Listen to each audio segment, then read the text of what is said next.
The whole squad on the mission, you got to listen. We PoPolitickin, it's so dope when it kick in. You can get in where you fit in. We straight PoPolitickin. The whole squad on the mission, you got to listen. You know what this is when we PoPolitickin. My money long like division, I proposition to put a fist in. We straight PoPolitickin. Hey yo, I rise like the sun in the east, running the streets. Same people that was coming in peace, some in the beast on the microphone. It's never a long and hard task. For God, I'm gonna smash they blog and podcast. Introduction to journalism 101 with Pharaoh PoPolitickin about where I'm from and what I do. What's up? It gotta be good. Interviewing everybody, you know they probably could. Take all the blood, sweat, and tears, working all them years, putting in 10,000 hours. It empowers careers from the baby and Megan Thee Stallion to Yo Gotti. High as a kite, jet life, currency in the party with MC Light. J Prince said I rap a lot. Super Saiyan Black Kakarot with a Macintosh laptop in my Apple Watch, smoking Fraggle Rocks. 4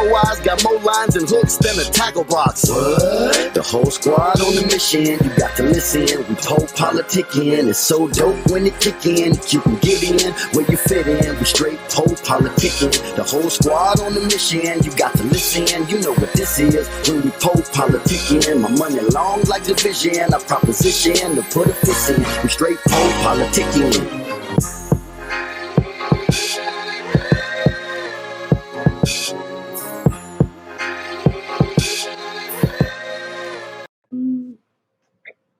Welcome back to PoPolitickin.com, your home for self-help meets hip-hop. Right now we're live on Twitch, YouTube, and Facebook. But check me out on Apple Podcasts, 1212. I'm in the place to be with the one and only Dave Mays. How you doing, bro? Doing great. Glad to be here. Yeah, like I was saying, I want to make sure I say this on air. I know you're a big influence on my life. And just like I said, I realized, because I've been doing this for 12 years myself. And like I said, I was in the Marines, got an MBA, got a master's, but like, I just been doing this for 12 years, like really doing this shit. So I really, like I said, I remember when I was little, I'd be reading the source. And like I said, now I'm like, damn, that's probably why I'm doing this shit now, you know? So even my wife said, she was saying she got in trouble when she was little because she took all her brother's source magazines, cut them out and put them on the walls and shit. And then her mom got mad and took them shits down. That's funny. Yeah, it was real back then. But yeah, I'm glad to hear that, man. Glad to see you doing what you're doing now. Yeah, I'm saying. So how you feel now? Like when you see like the newer generation of like I said, like people like me, like you see the newer generation and like people that you know they're saying, okay, the source influenced us and we're doing what we do. How does that make you feel? It makes me feel good. You know, I'm proud of you know what I did with the source for almost 20 years from when I started it, yeah, it makes me feel good to see all the different influences that I've had over the years, and a lot of people have been influenced positively in different ways through what the source did. And then I guess like one of my main questions, I always like to know like, so what is your motivation? Like, okay, why do you love hip hop so much, and why did you dedicate like probably more than half of your life to hip hop? Definitely. I grew up in Washington D.C. Was kind of exposed to the music and the culture of the city at a young age, and just kind of fell in love with it. And but it really, in DC, go-go was a dominant music, like on the streets in the 80s. I did hear some of the rap songs that we got played on the radio. So, Rapper's Delight was my favorite song at the time it came out. And but I would say The Message is really the song that influenced me the most, just the, the energy and the feeling of that song. But it was in 86, I graduated from high school and I went to Harvard for college. And it was really there. When I got there, I ended up joining the Harvard radio station to start a radio show. They were playing pretty much classical music, but I was able to get a radio show late night on the weekends to play hip hop and go-go. go-go ended up getting phased out pretty fast. Just people, in Boston weren't trying to hear any go-go. They didn't know what it was, and they hated it. But this is '86. This is really when the golden era of hip hop is just starting to really blossom and emerge.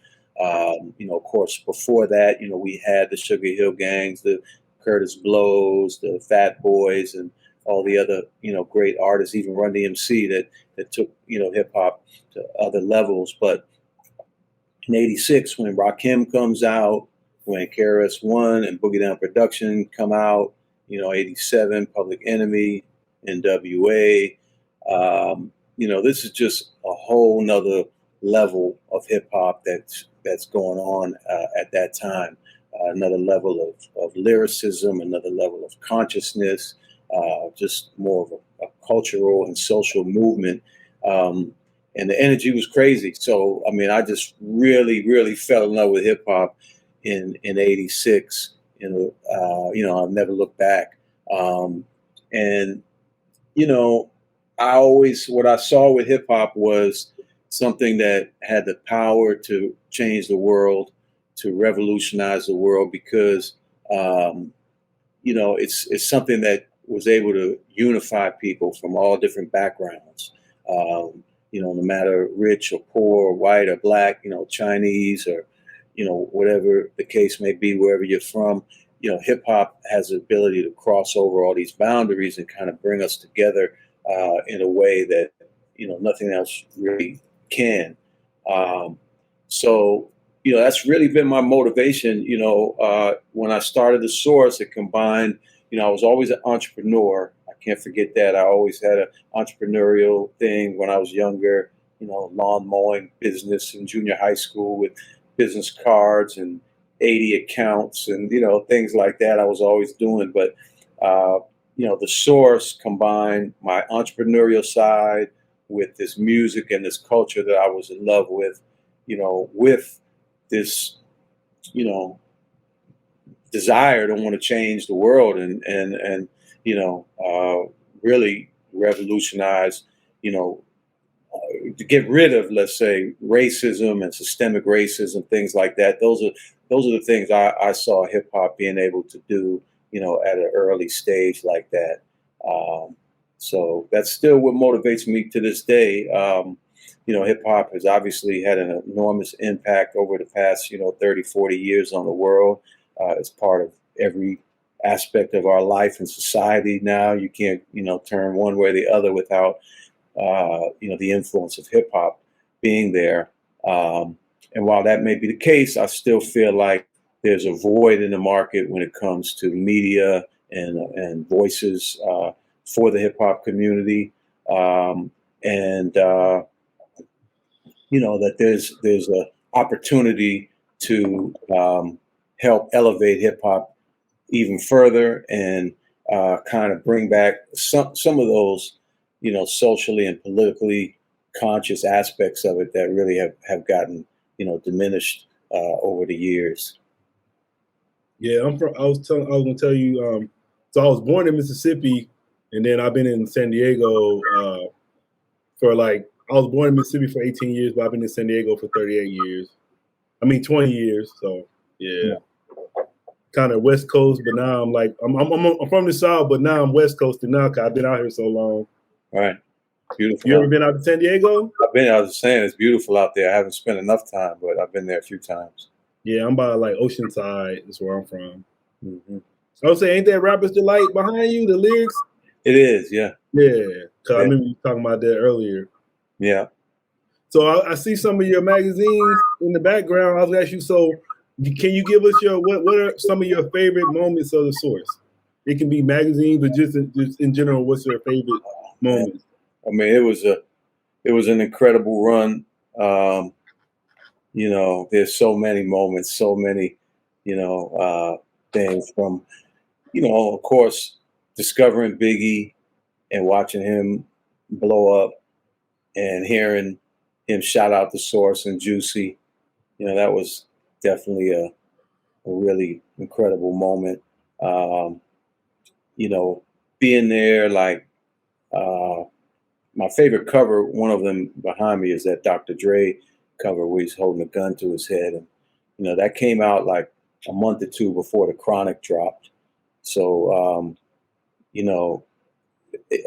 Dre had left NWA, and there was all these rumors going on, and I'm hearing that he's putting this album together. Of course, he dropped Deep Cover earlier in the year, and that was like, oh shit, with Snoop on Deep Cover, and so I'm trying to like track him down and find out what's going on, get the inside scoop and everything. And I forget that somehow I ended up getting an advanced copy of the Chronic. And man, I was blown away. I was, just like, man, this album is incredible. And I gotta find Dre. And I was able to eventually track him down. I had to get a hold of Suge Knight, and that was my first time meeting Suge and flying out there and convincing Suge really that they should give us the cover, the exclusive cover, right when the album drops. And he liked it, and we made it happen, and that was a really, really amazing moment. I could go on and on. The Source Awards, there's so many things that happened over the years at the Source Awards, and so many other, incredible parts of the journey. Let's say, how was it when you met Suge? It was good, man. It was good. I mean, Suge showed love, and he knew about the Source. We were pretty, we were still small, but we were well established. At that time, it was '92. There really isn't, no other. When the Source started, there were no hip hop magazines at all. So, by then we were the dominant magazine that everybody was reading. Month to month. Relying on it. So. He was cool. I always had a great relationship with Suge, starting off with this cover right here.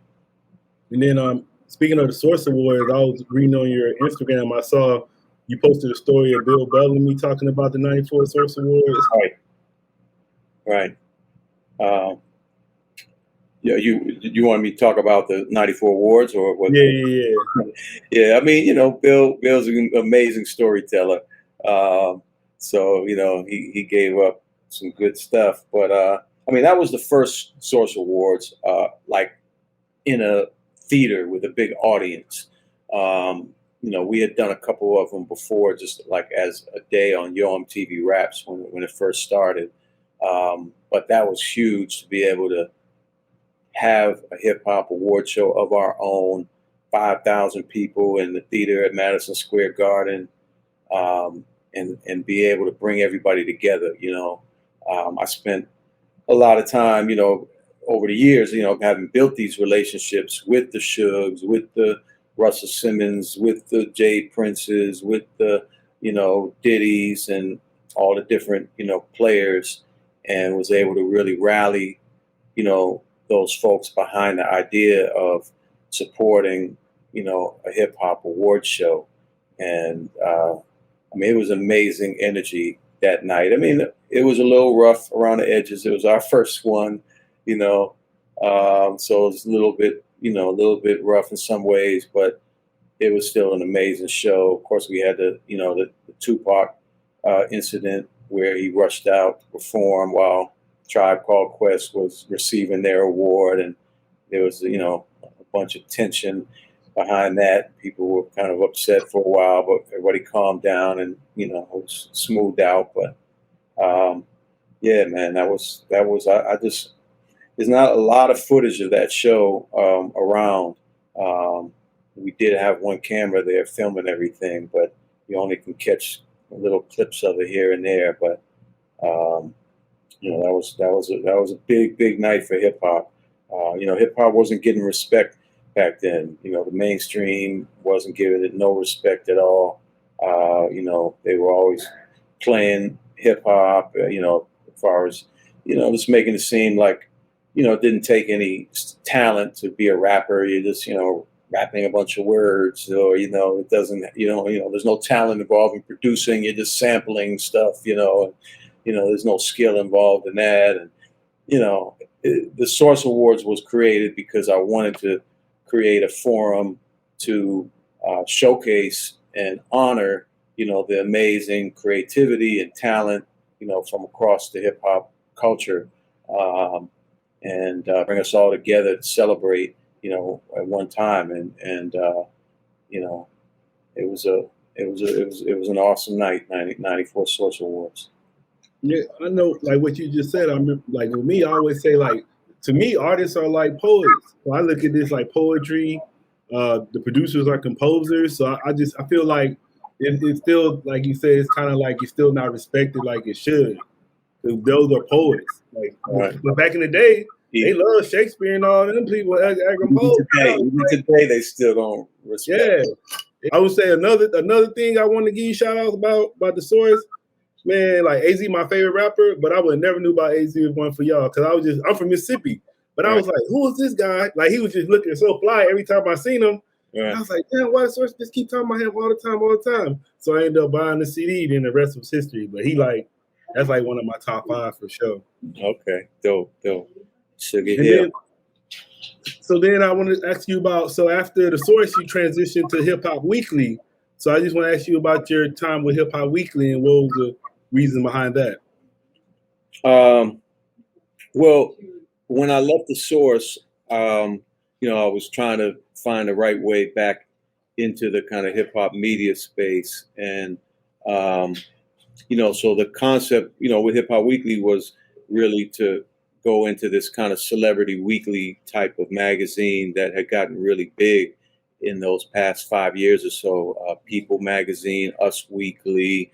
There was, when you go to the front of the supermarket, you would see like 5 or 6 of those type of magazines that were selling, all of them selling like crazy, but they all pretty much had like white artists or celebrities or whatever on the cover. So, the Hip Hop Weekly thing was just about like, trying to create a hip hop version of one of those in that kind of a format. And also it was like, the internet was emerging more and more as an influence. So, shorter stories, quicker stuff, not as much in-depth stuff. It was a way to try to get back into the space and then build from there. And the Hip Hop Weekly did good for a number of years, but as the internet continued to grow, and then when social media dropped, Facebook, and then Instagram, I mean, that just completely destroyed any chance magazines had of surviving. And so that was that. It was a good run with Hip Hop Weekly. So you kind of went to my other question. I was going to ask you, is print dead, or is it just moved to the web, like Pimp C used to say? Yeah. I mean, print is dead in terms of physical, format. I don't really see that coming back, anything like what it used to be. And as far as, moving to the web, I mean, the interesting thing, I've just launched this new hip hop podcast network called Breakbeat. As I started thinking about, again, the right way to get back into the space, I landed on podcasting for a number of reasons, but a podcast network is basically the new digital magazine. Digital magazine is a term that we've heard for 20 years since, the internet came out, but it's never stuck. There's not like we go read a digital magazine every week somewhere or whatever. It just hasn't worked the ways people have tried it. And I was like, wow, a podcast network, similar to a magazine, you flip through the Source and there might be a column on politics, there might be a column on fashion, a column on sports, a column on, music. All of those are now podcasts under a podcast network, which is Breakbeat. So yeah, that's the interesting thing. One of the interesting things about it is I've been thinking of it like that. But yeah, magazines, unfortunately, they've run their course. So can you talk about some of the shows you got right now? Because I saw you got a show coming soon, but I saw like 3 more shows. I know it was one of the ladies. She was like she was in charge of Honey back in the day. Yeah. So that show just launched this week. It's called Culturati, Conversations with Kieran and Mayo, and she started Honey Magazine. But even before that, she was one of the first editors at The Source in the early 1990s. She had a lot of, she contributed a lot to the early days of The Source. And she's just had a remarkable career in journalism and media as both a journalist and an executive. A bunch of other, Condé Nast, other big magazine companies. She became editor-in-chief of Ebony.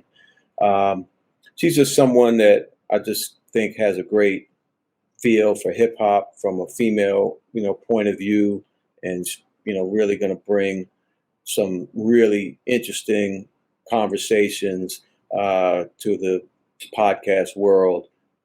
So yeah, definitely the first 2 episodes are out now, which is kind of the story of Honey Magazine, and then next week she has W. Kamau Bell as her host, and it's a really, really interesting show. And then we've also got the Don't Call Me White Girl show. That's really the first one we dropped week before last. She's incredible. If you haven't, seen her, you might have seen her or heard of her, but not really known it was her. Most recently, everybody's been on this "Why You Being Weird to Me" thing on social media, and that's her. That came from her. She's the one that did the original whole "Why You Being Weird to Me" on her live, and then it got picked up and turned into songs and memes, and one of the most viral moments of the year. And then also, she was a guest host on the $1 Million Worth of Game podcast last year for maybe a couple of months with Gillian Wallow, and she was incredible on there. So she's just like, she's really, really funny. She's hilarious, but she's also really, really smart. And so she brings that blend of kind of like humor and street, savvy, but also intellectual. She's going to make you think and talk about things that are, that have some substance to them as well. So I think she's going to be a big star. Really excited about her show. Then we're coming later this month with the Dave Mays show, which I'll be, of course, hosting and having conversations and covering a lot of different, subjects and different people, and just giving, people more of my perspective on things. I've always been like a behind the scenes type of person. A lot of people, knew of me. A lot of people didn't, but, but I was always, I didn't put myself out there to try to be on the front cover and, get all the attention. I just was about making it happen. But, today's world's a little bit different. And I just think that, I have a real interesting perspective, being, what I've been through all these years, that I think people will enjoy. And some of the conversations that I can have with folks that will be different from probably anyone else they might talk to, just because of the nature of my relationship with them. And then the other one coming up is Funny Marco. Most of your, listeners and viewers probably follow Funny Marco already on Instagram. He's, the guy that does a lot of these kind of skits and pranks in Walmart and different stuff like that. Yeah. Hilarious dude, man, incredible talent. And I just think he has a special sense, a comedic sense that can really translate into the podcast space. So his podcast will have a little more humor to it. And that's going to launch later this month. We've got a number of others, including, 2 big documentary podcasts that we're doing. That's the Unsigned Hype. That's the one I was going to ask you about. Yeah. I want to check out for sure. Yeah. So we're doing the story of the Unsigned Hype column. It was all a dream, the story of the Unsigned Hype column in The Source. And for those that don't know, Unsigned Hype was a column that reviewed where we reviewed demo tapes of unsigned rappers every month. And people would mail their demos in, or some people would come bring them up to the office. And through that column, we discovered Biggie, DMX, Eminem, Mobb Deep, Common, Capone Noriega, Jay Electronica, a bunch of others I'm forgetting, David Banner. All these artists got their starts through unsigned hype before they ever had a record deal. And many of them, like I was talking about with Biggie, literally we got him his deal. Puff called me when they gave him a deal to do Bad Boy. He was working as an A&R at Uptown Records at the time, and they gave him a deal, and he was looking for artists, and he was, asking me, do we have anyone? And I went down to my boy Matty C's office, who handled the unsigned hype, and asked him, and he's like, yeah, man, we just put this guy in last month, Biggie Smalls, he's incredible. And I'm like, bring that tape up to Puff, let him check it out. And he was signed, a month or so later. So, yeah, we're telling that whole story of unsigned hype in 8 parts and 8 episodes. That's coming out incredibly well. And the other one that I'm really excited about is the Larry Hoover story. I'm out here in Chicago now. I've been working on that for a while already this year.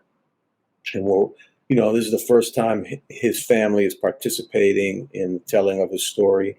So we're getting, a lot of incredible access and information. And I think his story is so important to be told. And, even though everybody has kind of heard about Larry Hoover, a lot of people don't really know the significance of what he did and the way he was, transforming from the Gangster Disciples into growth and development, and all the impact that he's had on so many lives, turning people's lives around, and getting into politics.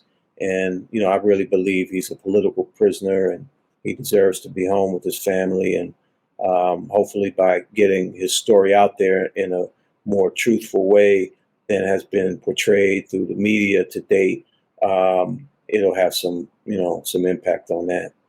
Yeah, I remember, like I was saying, I'm from Mississippi, so we didn't have Bloods and Crips. We had Vice Lords and GDs.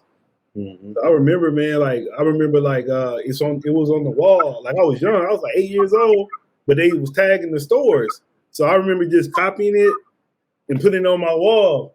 Then my dad was like, "What you doing?" He's like, "Don't take that down." But I remember GD and all that. Like I said, those because I'm from Mississippi, that's what we had. We had GDs and Vice Lords. So that's crazy too. Yeah, it's gonna be great. I was gonna ask you. So you were saying a lot of people don't really know about you. So how would you describe yourself to people? Man, I'm just someone that has loved and lived hip hop for the better part of my life. Someone who's already had a lot of impact in helping get hip hop to where it is today. This world we're in today wouldn't exist without the source and the things that we did to help kind of bring hip hop into the mainstream, but also maintain its authenticity. Someone that really wants to see change happening, in our communities, and in particular, the African American community, and these inner city communities that have been taken advantage of, and been victimized through systemic racism for so many years. And I feel like hip hop has the power to organize and mobilize people, and to help really make more sincere or more permanent, changes in our world that we need. Things have been the same or worse for way too long. So, that's something that's really important to me, and I would want people to know. Yeah, and then I will ask your opinion about this. because sometimes I interview people and I ask them what is hip hop, and I have a couple of them be like, I don't really know, man. It's just a vibe to me. And I get upset. So I go talk to the manager like, yo, man, you need to school your homie. And then he told me the same thing. He was like, oh, nah, man, it's just the vibe. We on the different stuff right now. And I'm like, well, I said, man, that's kind of like you just shitting on the past. I was like, I don't know about that one. So what's your opinion on that? Wait, about what is hip? What is hip-hop? Yeah, like I said, when I ask these new kids, I ask them what is hip hop, and a lot of them be like, I don't know. It's just a vibe to me. They don't know the past. They don't acknowledge the past. They're just like, I'm in it for now. It's a vibe. It's a mood. That's their answer. They don't know nothing about the culture, all that. Yeah, I mean, I think that we are losing it and have been losing it in over the years. I think while they may not know how to describe it or what it is, I still think they're living it and being influenced by it.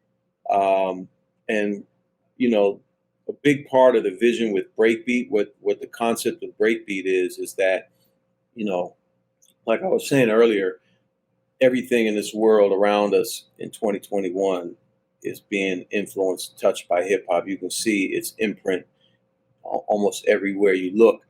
But all of those things that are going on today have roots and common threads that can be traced all the way back to the breakbeat in 1973.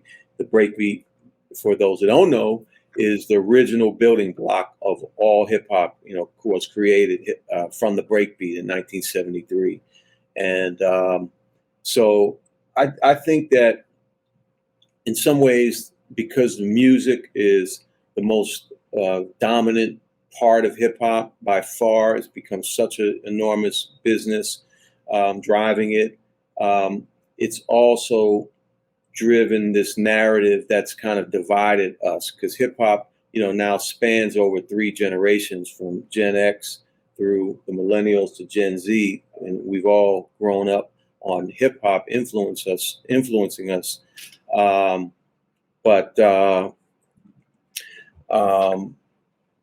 I think we have a lot more in common in terms of the way we think about things, the way we look at things, our perspectives on, whether it's news or sports or anything. I think that, those commonalities are what I'm trying to tap into with Breakbeat, because the music has kind of divided us. So people feel like, oh, it's the old versus young. I don't mess with the mumble rap. That's not real hip hop. Oh, y'all are just old and out of touch, and this is the vibe that it is now, whatever, that type of thing. But like I said, you might not like the same music. You might be 49 and somebody who's 19, y'all might not like the same music, but the way you think about a lot of things, the way you look at a lot of things, I think we share much more in common. And that, and that's hip hop as a community, because, there's people that aren't hip hop or didn't grow up with hip hop being such a big influence. And you can usually tell, like, right away, if somebody, just from, how they carry themselves or what they might say, whatever, there's hip hop, there's us, and then there's everyone else. And I really believe, that's just a community that we have to wake up, reawaken. It's like a sleeping giant that we're going to awaken with Breakbeat and other things that are going to come along with it. And then where is Breakbeat available right now? Like, is it on just the website, or you got it all over, like Spotify, Apple? Sure, I can find it this week. Yeah. Sure. I mean, you can go to our website, which is breakbeatmedia.com, and that's where, you can kind of find out everything that we have going on.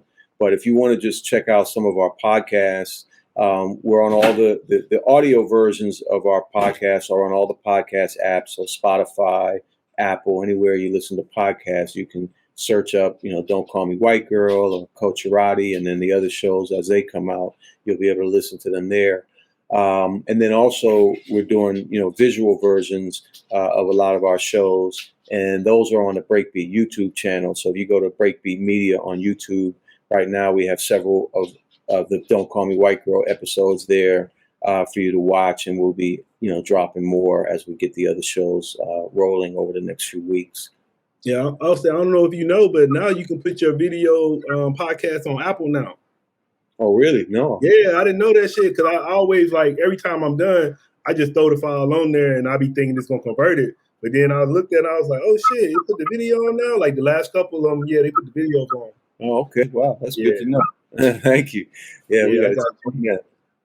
And then I was gonna say, so also I realized that you're a visionary as far as an entrepreneur. You seem like you know how to pick the right opportunity. So I just wanted you to give a tip to like the young entrepreneur, like how to pick the right opportunity as far as like bit with business. What should they look for?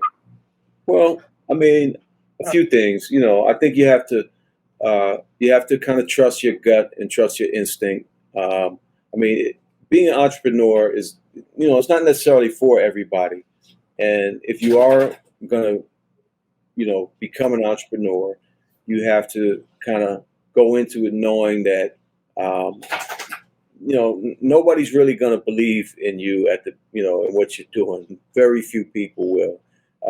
You know, you really have to believe in it yourself and really, you know, be committed. And if it's something that you really believe and you see a vision for and you're passionate about it, then, you know, you should go for it and you should pursue it. But know that, you know, it's a lot of work, and you know, a lot of people are not going to believe in what you're doing, but you can't let that discourage you.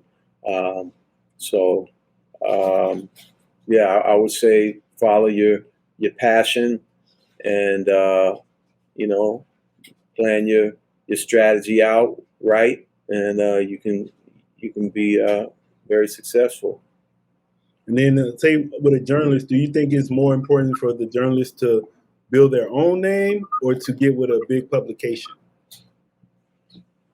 Well, I guess it's an interesting question. I mean, like, to me, you know, I look for journalists' names because, you know, I'm reading things, and if it's something that I like or the way it's written, I want to know who wrote it. But I don't think, you know, the role of a journalist is to really become like a personality and, you know, be the focus of things. I mean, you know, a true journalist is going to be about their craft and the stories that they tell and the news or whatever it is that they report.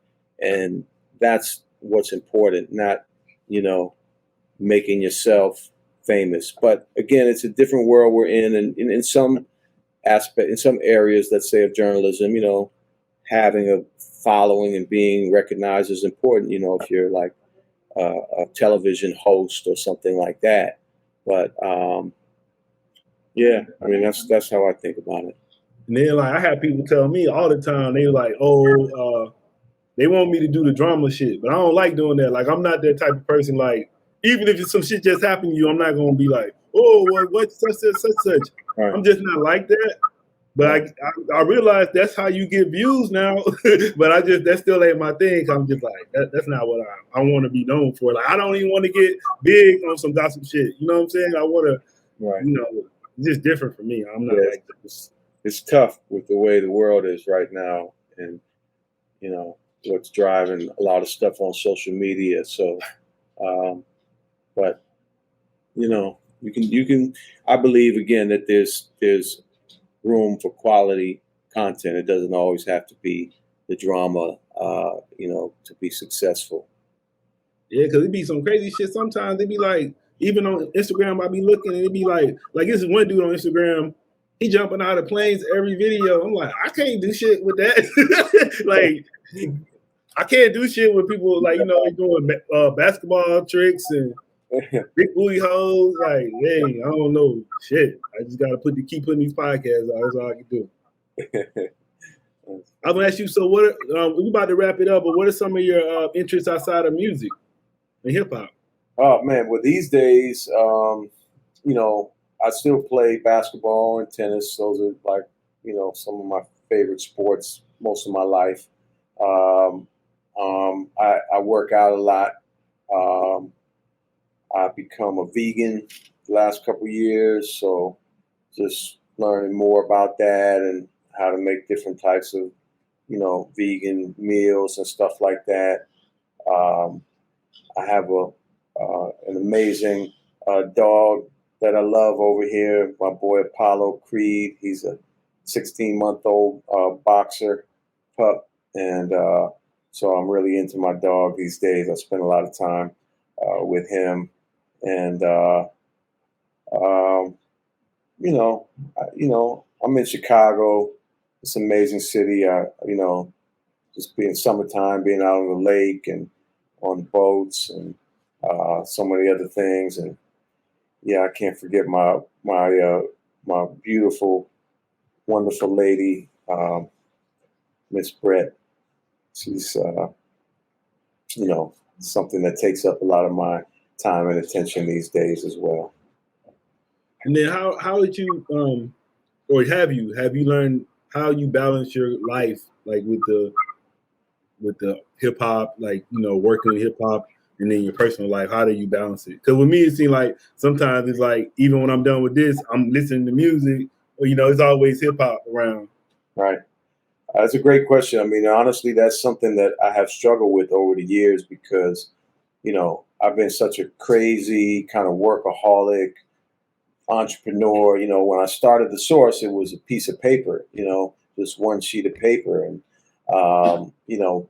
I started, thinking I'm going to build this into the Rolling Stone of hip hop, and then it became, I'm going to build this into the Time Warner of hip hop. And, a lot of people, anyone that worked at The Source back in the days would tell you, like Dave was always, the first one in the office, the last one to leave, there on the weekends. I mean, so I really had difficulty because I was so focused on building my business. So you got to be careful about that. And I've been working hard these last few years to try to achieve a better balance between work and, other parts of my life.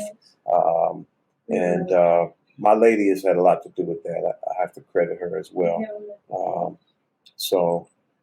But yeah, it's just something you gotta be careful of, because you don't want to, miss out on other parts of life, just, and allow your passion for your business or for hip hop to totally, override everything else. And what would you like to say to your supporters? I would like to say thank you. I appreciate you. And just know that, I'm going to be giving this new platform 150% to really try to make something that the hip hop community can be proud of again, in a way that they were about The Source, years past. I think there's a need and room for that. So yeah, just know that I'm going to be pushing, every day and trying to make it happen so that, opportunities can be created for all of us that love hip hop. Yeah, I'm trying to get on the network too. Let's talk about it. Yeah, I'll be on for free, man. That's how much like I said, I appreciate what you do for me. Shit. But yeah, man, I want to say thanks for coming through politicking with me. Definitely. Thanks for having me. It was good, kicking it with you and getting to meet you. And you can get my email from Julia, whoever was setting this up or whatever, and reach out to me, please. No doubt, man. Anything else you want to leave listeners with? No, just please go check out the Breakbeat content and let us know what you think. I think you're gonna love it. I think you're gonna love it. And we got some more things dropping. I forgot about Trapping Anonymous, an incredible show also coming later this month. So we got a nice variety of shows for you guys to check out. So come check us out.